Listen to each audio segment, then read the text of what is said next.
Fantastic Four, Jay, the last chance for Marvel to have a success at the box office this year.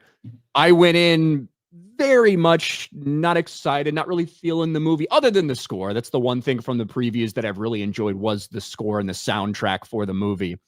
I don't know how you felt about it. You don't know how I felt about it. Give me your thoughts. Fantastic Four, go. I liked it better than Superman. I think this movie's going to do very well. I love the score. I love how they figured out to get that Fantastic Four song in the movie several times. How they did it in like the old classic 60s, but with futuristic technology, I thought was fantastic. The downside was Pedro Pascal. Did not see him as Reed Richards whatsoever. The only reason why, in my opinion, they went with the female Silver Surfer is to kind of force some kind of weird romance between her and Johnny Storm, which wasn't really a romance, but kind of. It's kind of talked about where he was like, "Oh, she's hot," you know. I guess no spoilers. So one of those things. Fine. That's all in the marketing. Yeah. That's all in the marketing. That's completely I gave it fine. a 6 out of 10. My score is up on Critic List with my full thoughts. If you wanted to go check that out, 60 out of 100%. It's still in the rad category. Definitely the best superhero film in 2025, hands down. My opinion. Well, I would actually also give it a 6 out of 10. I liked it. I thought it was solid. It is the first Marvel movie probably since No Way Home where I genuinely cared about what was happening at the end, and I cared about the characters and if they were going to make it through and not and everything like that. I did like it better than Superman. It is strangely similar to Superman in a lot of ways. Like the idea that you just kind of get plopped into this world where these heroes have already been established for a couple years and you're just kind of put into this scenario. But I think that I have a lot of criticisms for it for similar reasons that I do for Superman, in terms of I wish I could have used more time to tear apart some of these plot points, get a little more character time, stuff like that, especially when you get to the big plan for, the last third act of the movie. It is just but that's what we're doing. They're going to do it now. It's done. What? Yeah. They could have used a lot more time, I feel like, developing that plot point, because it's a massive, ridiculous plot point, even for someone like Reed Richards to come up and attempt to do. I thought Pedro, as much as I despise Pedro outside of everything, there are several things that I like him in. I thought he was fine in this. Probably he was miscast. I thought he did what he needed to do. I thought he was fine. He wasn't distracting or anything to me once you push away who I know Pedro is on the outside. The movie, to me, with so many people being like, Superman had heart, this movie had heart to me. Obviously, a huge family dynamic and family element within it. Big stakes. It took itself seriously. Now, that doesn't mean there weren't a handful of little jokes, especially between the Fantastic Four. A lot between, Johnny and Ben just giving each other a lot of shit and things like that. Jokes didn't really hit, though, man. It was more serious tone from start to finish. It wasn't. They weren't like the type where you're supposed to. Oh, look at there's the punchline. People will burst out loud. It was more just little quipping between family members.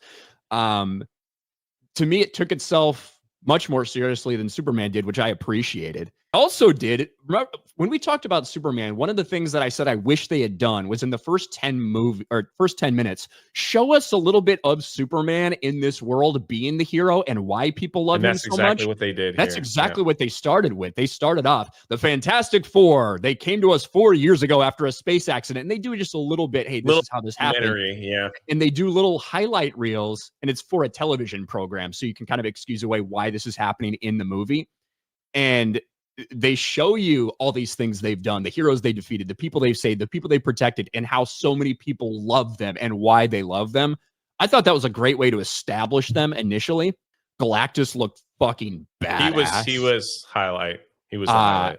I could have used another 15 or 20 minutes of the movie, a little more action sequences, specifically. There's a lot of slow problem solving in the film. Whereas, less action and more we have a problem. Yeah. Now, there was about halfway through the movie, the sequence where they leave Earth to go try to talk to Galactus and doesn't exactly go to plan. They have to escape. That scene is fantastic in the ship when they're trying to escape Galactus and then the Silver Surfer, and you have to find a way to. That scene was awesome, I thought. All of this is while Sue is, well, I don't know going how much you into. want me to say. Yeah, I thought that was a exactly. little weird that they brought a pregnant wife into battle, but I guess she's part of Fantastic Four. So Well, I mean, that was it. here's the other thing. It's like, okay, so your world's going to be destroyed if we don't go up there Right. anyway, type of element. But overall, without giving any spoilers, I genuinely like the movie. I don't think it's great. I don't think it's like one of Marvel's best. Nothing like that. I genuinely liked it, and I would probably give it around like a 6, something like that. I do think that Superman is probably better for kids. Like, I think that because it's so super fast paced and kind of goofy shit and whatever, I think that probably plays better with kids. But for me, I thought that between the tone, the score, the seriousness of it, the cool world that they set it on, that futuristic Tomorrowland I 60s like that a type lot. of thing, I thought a lot of it worked really well. You Also, didn't what need female Silver Surfer. Uh, Female Silver Surfer. The one thing I did like was that it was Johnny who was getting through to female Silver Surfer. But you didn't need female Silver Surfer to be female. Yeah. I think they wanted it for their diversity reasons and all this stupid bullshit. And maybe they wanted to have a little extra women power near the end of the movie, which I think you had plenty already. You didn't need it. It was pointless. I think it would have worked better with Norrin Rad. I think you don't think it was like to make a little those fun jokes with Johnny and his new girlfriend. Like that was one of the thing because he was always supposed to be the ladies' man, you know. So it was his job to converse with the female Silver Surfer. That was what he was supposed to do. But that's the thing, though. It wasn't like he had a little crush on her or whatever, like because of that. But after they realize they're going to have to fight and all of this stuff, it is not like, oh, I'm going to seduce her over. It is, Right. That's I need true. to But I'm figure just out saying what's like going on. that And element. Johnny's able to figure out what happened to her, what happened to her planet, and try to convince her to not let this same thing happen to them. You know what I mean? That's true. I am glad that they didn't rely on like cameos or anything in the film. It's complete So standalone. You did yeah, not have it's to just watch a single other right. MCU project to watch this movie, which I think Correct. works in its favor. No, I In its agree. favor. I thought that was fantastic. I was glad that they didn't do that. And I also said in like my review, if they had ended Endgame and were like, we're done with the Avengers or whatever, we're going to start a whole new series, and they started with that movie, I thought it would be a great movie to start a whole Fantastic Four line if that's what they were going to do. So Yeah, I enjoyed it. It was slow in like a lot of areas. It was a little slow. If you like a lot of action, it has pockets of it, that's for sure. So it didn't. The thing was, it didn't feel slow to me, but there was not a ton of action because you get the highlight reels, you get to see what they were doing and all of that stuff initially. But then the Galactus problem, it's not as simple as we can just sit here and fight him, and it takes a while for them to figure those things out. But I did like the chase sequence essentially. That was I thought that was tense, and I thought it was extremely well done. The chase sequence after they go to meet Galactus for the first time. Galactus does look awesome. yeah. Like he looks incredible. Not that we've ever had a good on-screen portrayal of Galactus before. It's certainly better than a freaking cloud monster. I wish we would have had Norrin Rad in the movie. And without giving away too many spoilers, I'm trying my best. I will say this, that one of the reasons I think they chose female Silver Surfer was so that they could have the women, right, be the ones to really stand out near the end of this thing. And when it comes to Sue Storm, the idea of her being the leader of the Fantastic Four, that really wasn't the vibe. It did feel like Reed was the leader. Sue is super important and helped with like Correct. UN negotiating things.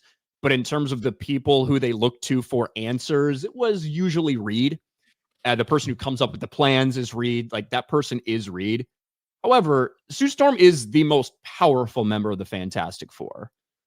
In the comics, always has been. She is super powerful, much more so than Mr. Fantastic. And we do get an element of that. I think it may have been a little bit overdone, but she obviously paid a price, kind of. Yeah. So, What I found interesting is that they, in that planet, in the Earth that they're on, they set a tone where the Fantastic Four held regular press briefings to the world and how things are going to be done and how things failed and how things worked and how they like they were very open with everything. And you're kind of like, oh, maybe you should have said that, but because it sways the people when they're happy with them or they're angry with them. So immediately, like they get back from like a mission, they like immediately got to go to the press corps and answer a bunch of questions from the media that's broadcasted around the world. Kalecki says, I don't think that's true, especially regarding the comics. If you don't think that Sue Storm is the most powerful member of the Fantastic Four, you don't know what you're talking about when it comes to the comics. That's just reality. She's between the four of them. Yeah. I mean, they each have their own, like, I guess you could say the Thing is the strongest of the four. So Reed is the smartest. You go that way. And then Johnny, he's not dumb either. Like, he's very intelligent. He has his own thing too. Now, there was an element, and we heard about this yesterday on streams, where people were saying a Rose Tico moment for female Silver Surfer. I do understand why people are saying a Rose Tico moment. However, the retarded thing about the Rose Tico moment in The Last Jedi is that Finn is about to sacrifice himself to try to save everyone. Yeah.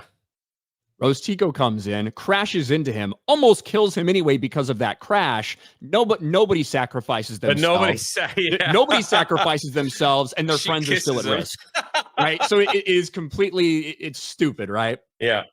In this one, although Silver Surfer does go out of her way to knock somebody else out of the way, a sacrifice still occurs.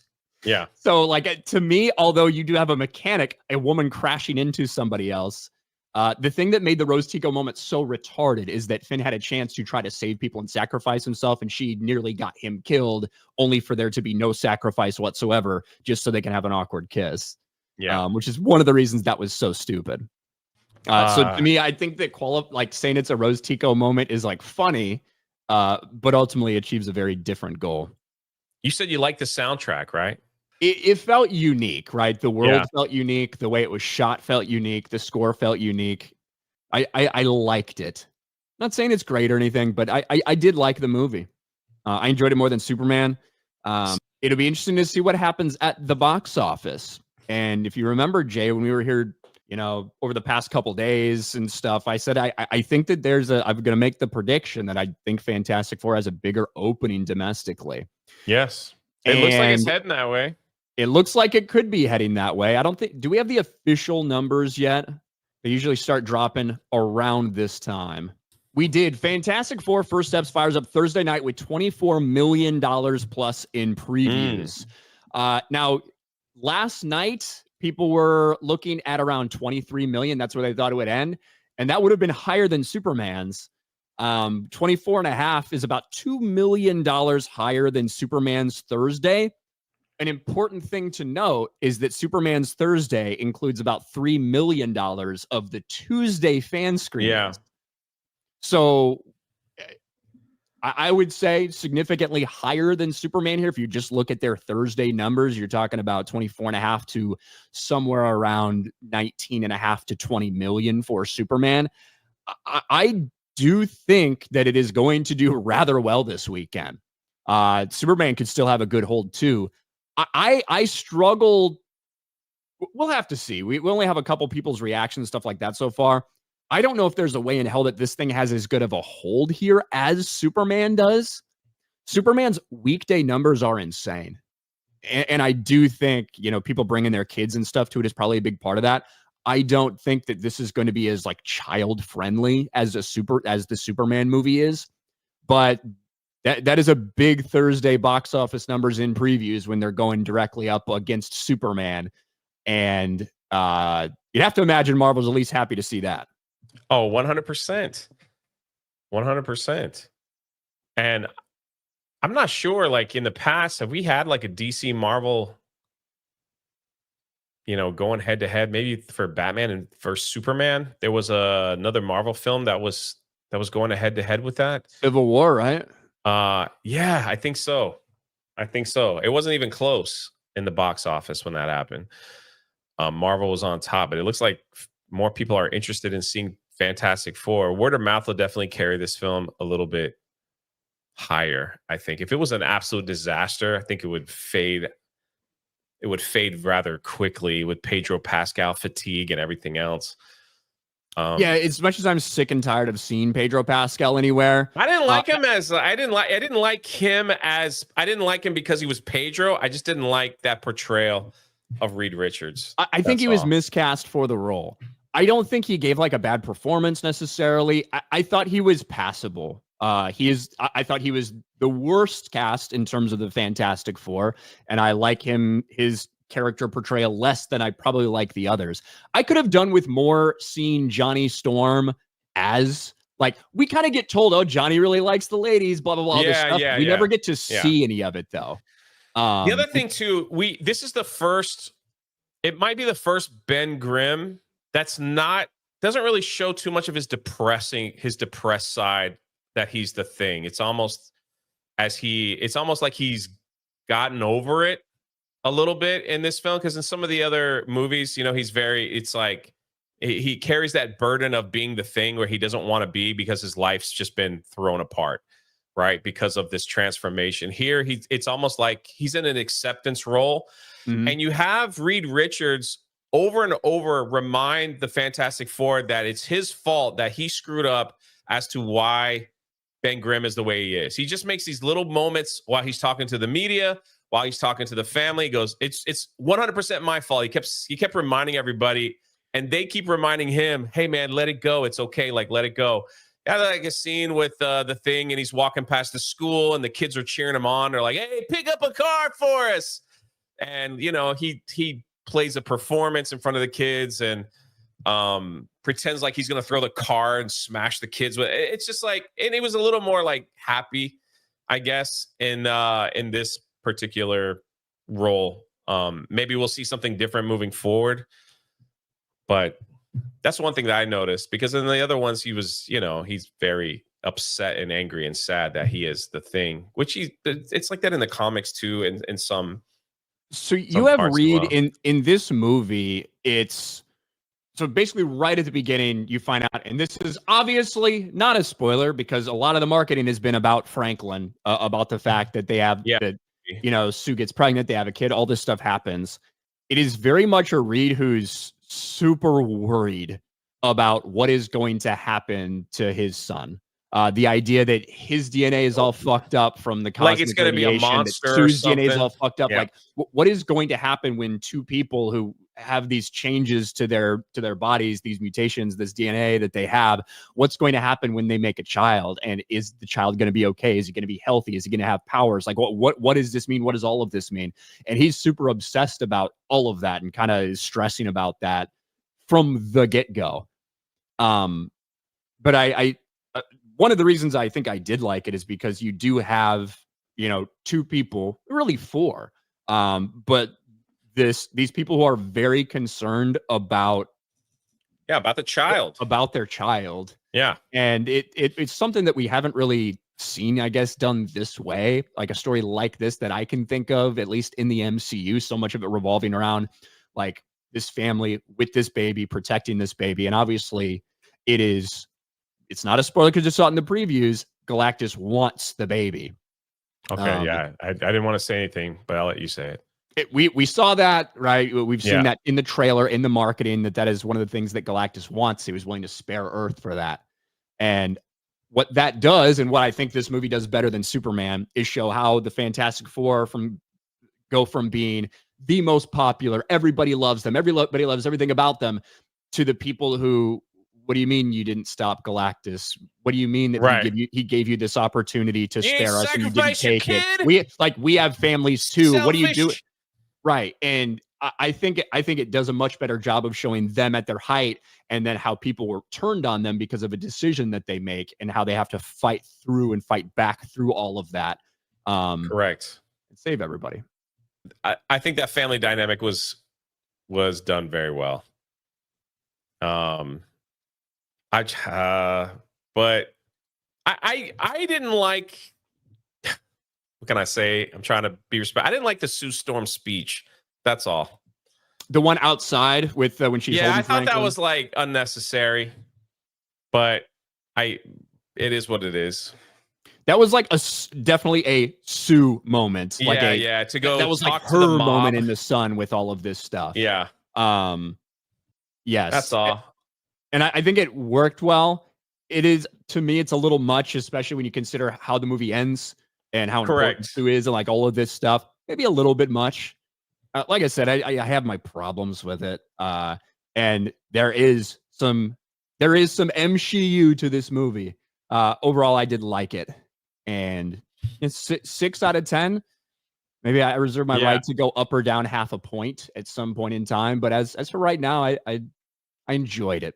And like you said, you didn't, make sure I heard you correctly. You didn't like the original way Reed Richards was going to solve the problem, right? I thought that was a little much. It's just so this would be a spoiler if we talked about this, but they know Galactus is coming for Earth, and Reed, they need to find a way. They need to find a way to save everybody, to figure something out, defeat Galactus or whatever. And they do introduce something very early on in the movie that comes back at that point, and Reed is like, holy shit, what if we do this? The scope and scale of it is wild. And the idea of even Reed Richards, even the smartest man in the universe, going to do this, they set it up in like 3 minutes. And it just, that needed more time to cook. You know what I mean? If you're going to introduce something as crazy as that, as like huge as that, it needed more time to cook. And it was planned, and then the execution tries to happen. It happened so fucking quick. And that's one of the things where I wish we had more time with that. I'm okay in principle if you like introduce that type of thing, but you need a little bit more time than what they showed us. I will say my favorite Reed Richard moment, well, one of them, it's not really a big spoiler. He's teaching a class, like a bunch of 6th graders. He's like saying the square root of it, and he does this thing, and all the kids are falling asleep, and he goes, all right, who wants to see a big explosion? And he just blows something up, and all the kids like cheer. I was like, that was funny. What do you think about H.E.R.B.I.E? I actually like the design of H.E.R.B.I.E. It's like basically like Wall-E. Yeah, it's like the fact that you have to change cassette tapes to get them in different modes. I thought was kind of cool, actually. I think that H.E.R.B.I.E will be pretty popular. I liked H.E.R.B.I.E. He reminded me of Wall-E. Like that's what H.E.R.B.I.E felt like. But for the people who are like, oh, the dog, oh this, all that, I think people are really gonna love H.E.R.B.I.E. He's basically a droid. He's like a droid in Star Wars. But he's like a caretaker.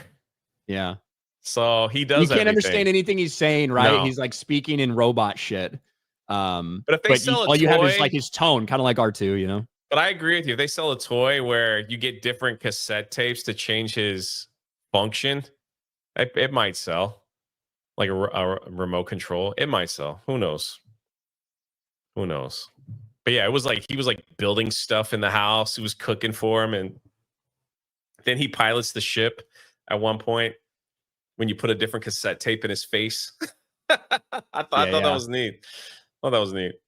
And somebody says H.E.R.B.I.E was in the comics long before Wall-E. That's not what I'm saying. I'm saying that the tone, like the way the character spoke to people, reminded me of Wall-E, if that makes sense. Like I think you can almost like sub in some of that shit, almost like 1-for-1 of when he's trying to interact with people. Like the tone of his voice, of which he doesn't actually have a voice, but you know what I mean. Yeah, the robot mannerisms, the little beeps and whines and everything else that he does. Wall-E. Eva. Yeah, stuff like that. Exactly. It reminded me of.